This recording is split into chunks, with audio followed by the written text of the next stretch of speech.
So the question is sanctification a process or not? And if it is not a process, how does it look like? And if it is a process, what would you say about Hebrew 10? Okay.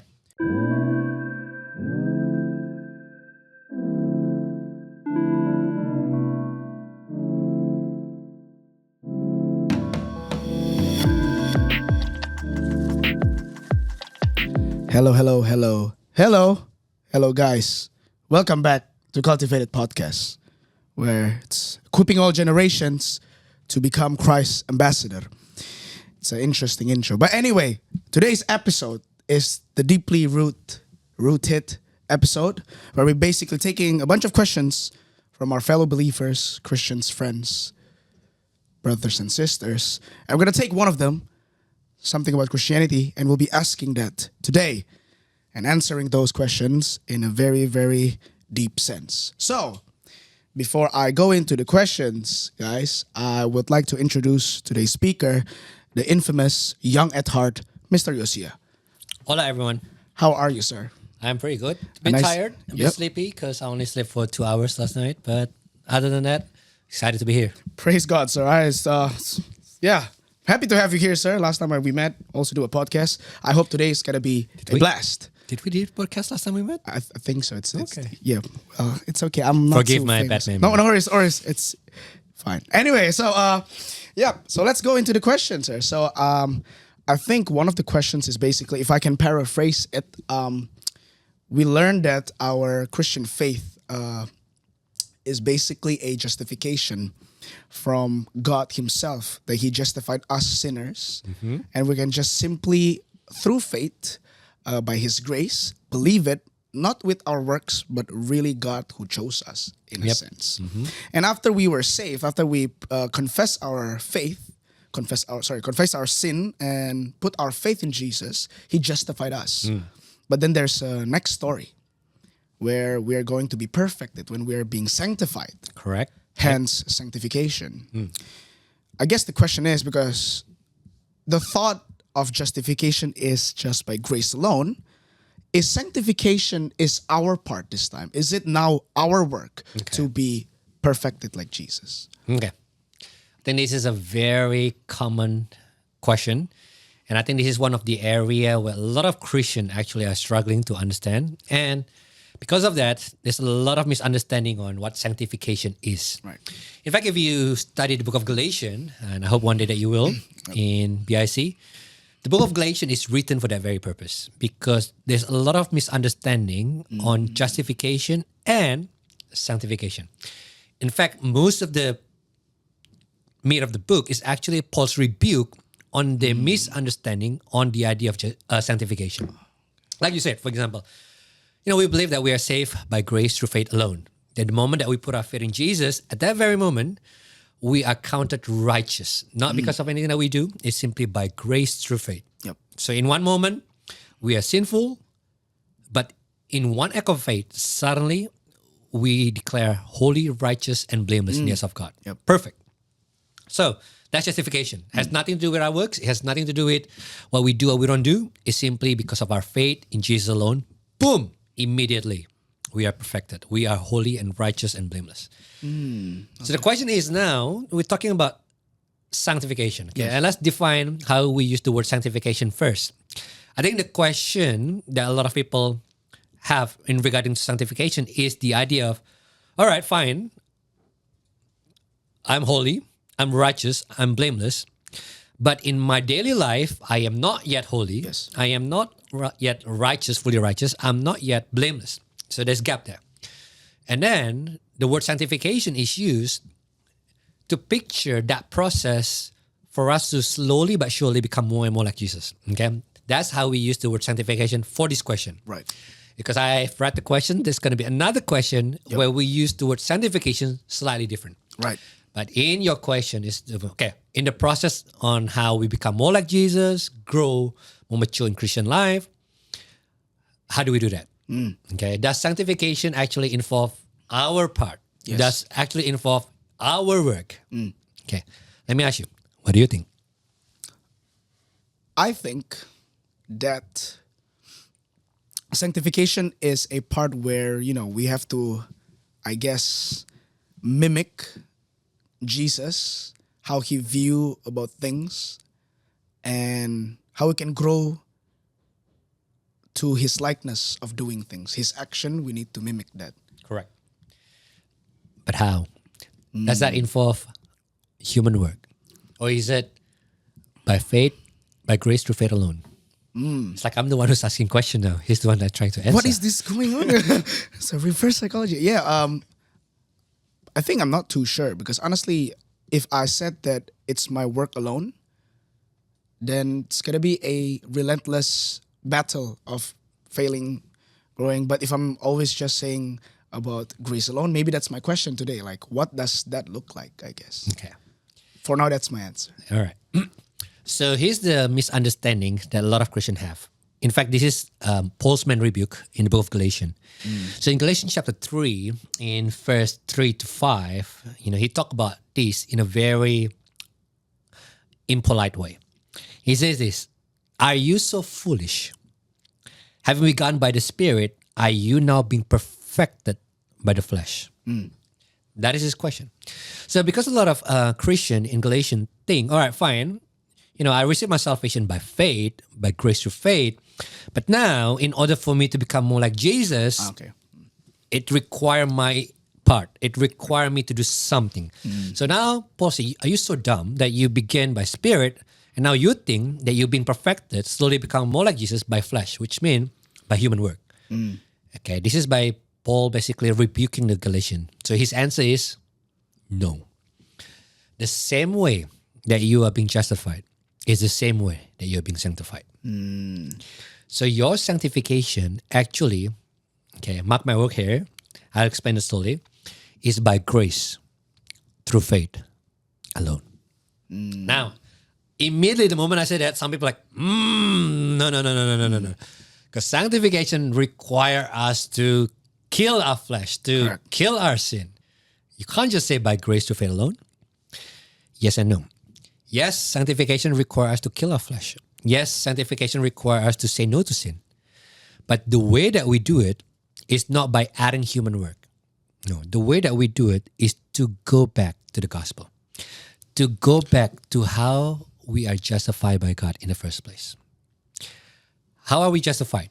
How do we make right before God? It's by faith in Christ alone. By grace through faith. That's it. Here's the question. Then why do we still sin? Yes. The Bible answer is why we still struggle with sin. Ultimately, is because we still put our hope in something else but Christ to save us. Okay. Let me give you one easiest example. Okay. Let's talk about the sin that a lot of young people experience. Sin of porn. Okay. Why are these sin extremely massive among young people? Especially among Christians as well. Okay. Yes. Christians also struggle with this sin. Okay. Why do we do that? Because whether you put it this way or not, when you look at porn, what you're saying is, I'm trying to find my satisfaction from this thing. By looking at this thing, it gives me that sense of longing, that sense of satisfaction.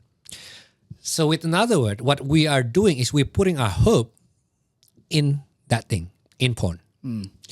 While justification said, there's nothing in this world that can save me. Not my good works, not my career, not sexual relationship, not porn. Nothing can save me. The only thing that can save me is Jesus. Therefore, I put all of my hope in Jesus. That's what it means we're putting our faith in Jesus. Yep.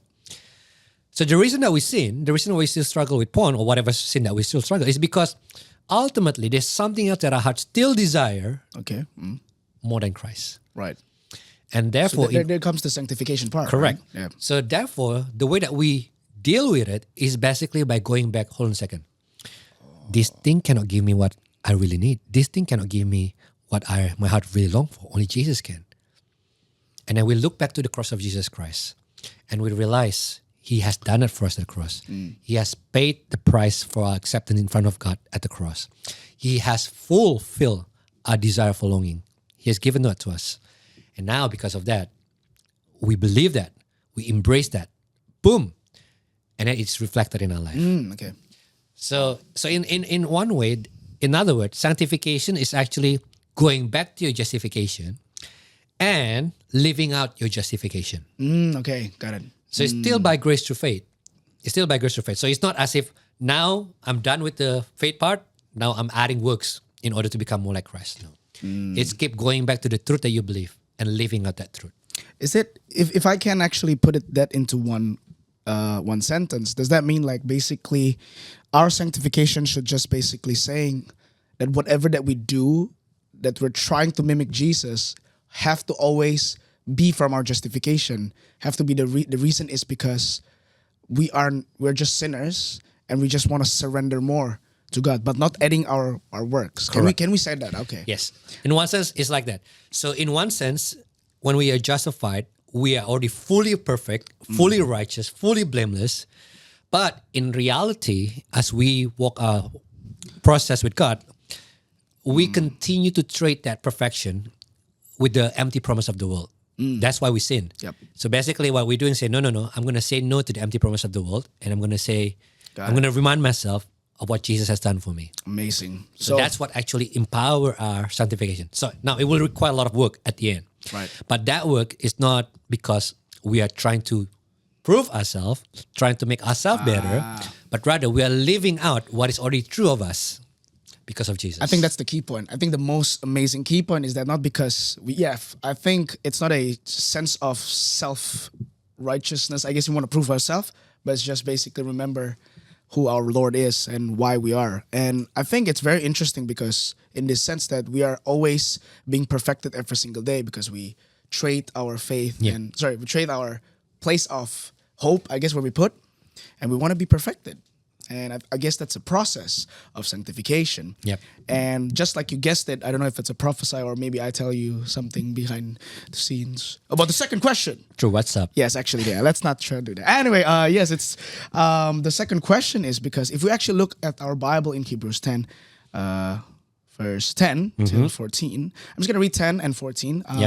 If I may, in NKJV, first 10 NKJV, bro. Yeah, Bro, how old are you? I'm 15.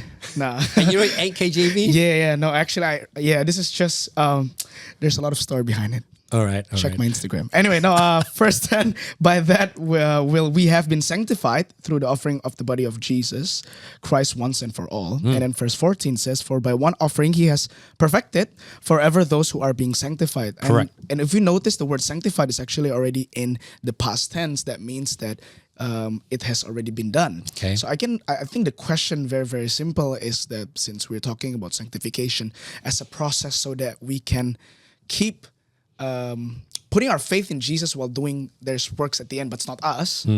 But this, it says that it's done. So sanctification, it's a one-time thing. So the question is sanctification a process or not? And if it is not a process, how does it look like? And if it is a process, what would you say about Hebrew 10? Okay. Great question.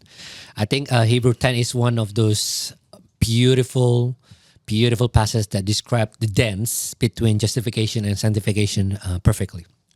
So let me put it this way.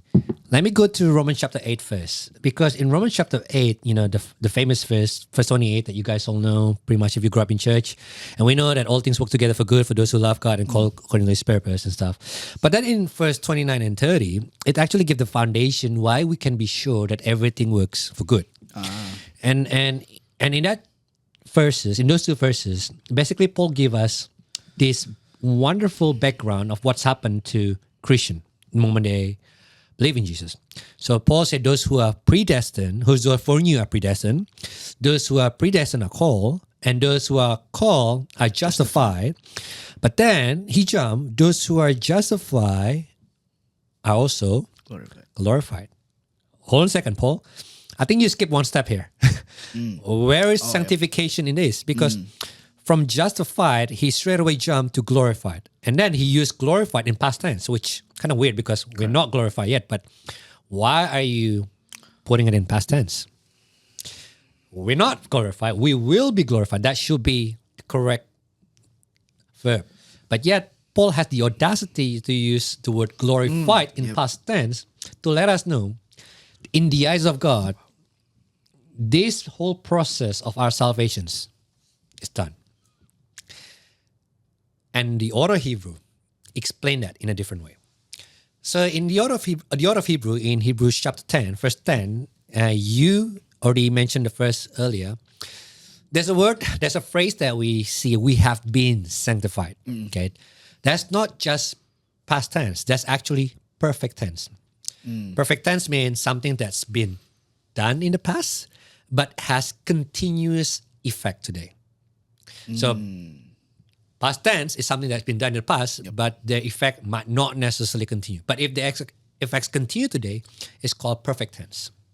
So when Paul talked about us being sanctified, he said, we have been sanctified, which means it's done. It's a done deal. It's something that's been done in the past, and now the effect of it are continuous. We still experience the effect today. Now, that means in chapter 10, we found declaration that Paul made. Every Christian, we have been set apart by God. Okay, this is the first meaning of the word sanctified. The word sanctified means to set apart. So if I sanctify something, if I sanctify my iPad, it means I set apart my iPad from all my other stuff to be different. That's the word sanctified. That's the meaning of the word sanctified. And Paul is saying to all of Christian here, the moment you put your faith in Jesus, what the death of Jesus has done for us is it sanctifies us. We have been sanctified. It means your position changed already. If before you were a sinful person, by one act of sacrifice, Christ set you apart. Change your position. Now you become His. You become righteous, holy, and blameless. Positionally.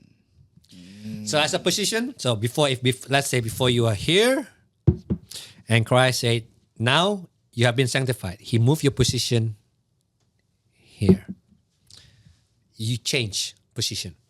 You were once sinful, now you are righteous. You were once sinners, and now you are justified. Boom. And that's the first meaning of the word sanctified, set apart. Okay, yep. He moved you. He take you out of your old position into new position. That's the meaning of verse 10. But then in verse 14, that's your question, right? Right. Because in verse 14, it seems like suddenly Paul, and in the author of Hebrew, are saying something else. Because he said in verse 14, for by a single offering, he has perfected for all time those who are being sanctified. Now, being sanctified, what tense is that? Is it present continuous? Something? It is a present tense. Present tense. It's still ongoing process. Yeah. So, hold on a second, Paul. Not Paul, I mean, the author of Hebrew, whoever it is.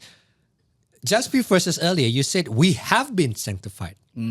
But how come now you said, we are being sanctified? Ooh, okay. And here's what we need to understand. There's another use of the word sanctify.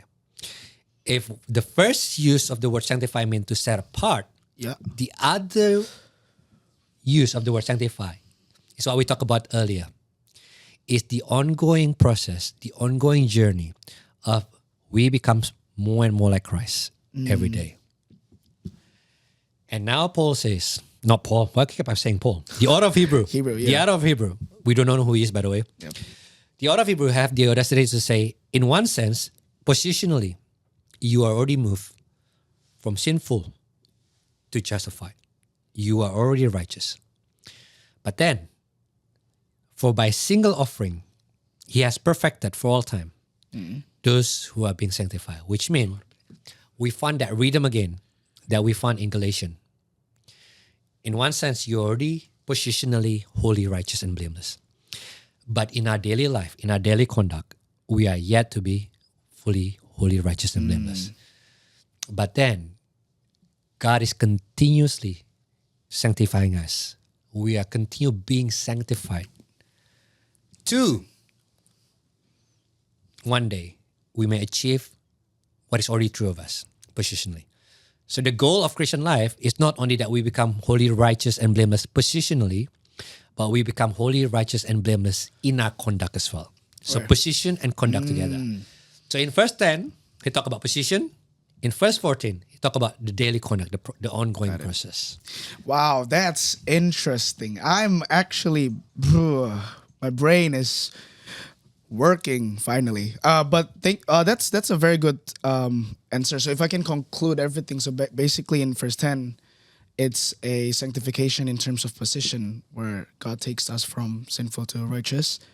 The first 14 talks about the ongoing process, which I already explained. Correct. The first question, right? Yes. And I hope that I believe there's going to be some other more questions from I guess the listeners, but I think today that we have a little bit of brief knowledge for today. So I hope that answers people's dilemma or question in their faith. Can I give two quick Absolutely, applications? sir. Yep. If this is true, if this truth is true, there are two things that happen. Number one, okay, so in one sense, you don't try to become holy and righteous before God. You already are positionally Wow. because of your faith, right? That's wow. But then, if it's true of you positionally, what happened is, how do we know that we are already positionally righteous, holy, and blameless? Here's how: it will be reflected in your daily life.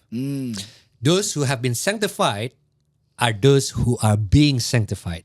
How do we know that we already put our faith in Jesus?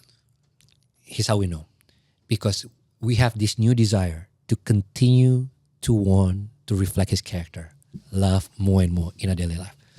So let me give two applications then. It means there's no such thing as passive Christianity. Right. You know that passive Christianity, oh, I'm already holy, I'm already righteous, already blameless, I don't need to do anything. Yeah. It cannot be our attitude, because those who have been sanctified are those who are currently being sanctified. So how do we know that we are righteous already before God?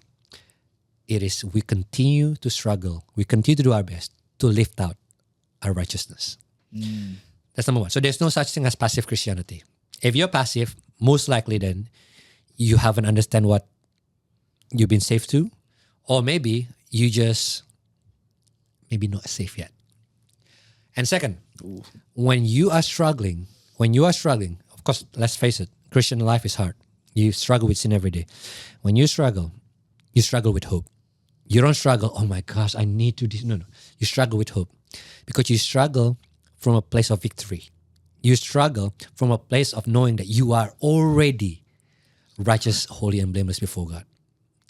So from that victory, you fight against sins. You don't fight in order to gain victory. You fight from a place of victory. Got it. So there's a hope there. And there's a promise. One day, you will be fully righteous, holy, and blameless in your conduct as well. God will not fail. And that's our hope in continue to lift out our daily life, our daily sanctification. Geez, thank you, sir. And I think that changes, I guess, some people's perspective in Christianity. It's not about how hard I try to gain salvation, but just simply act out our salvation. I think that's all about sanctification that we talked about. And I guess that just the way you opened up my mind today and refreshed new understanding, I hope that for you guys, our listeners, can take this into application and do it in our daily lives or our Christian life. So, thank you very much, Pastor Yosia. I'm so sad that we have to end this one, but I'm pretty sure those who listen will be blessed by today's discussion.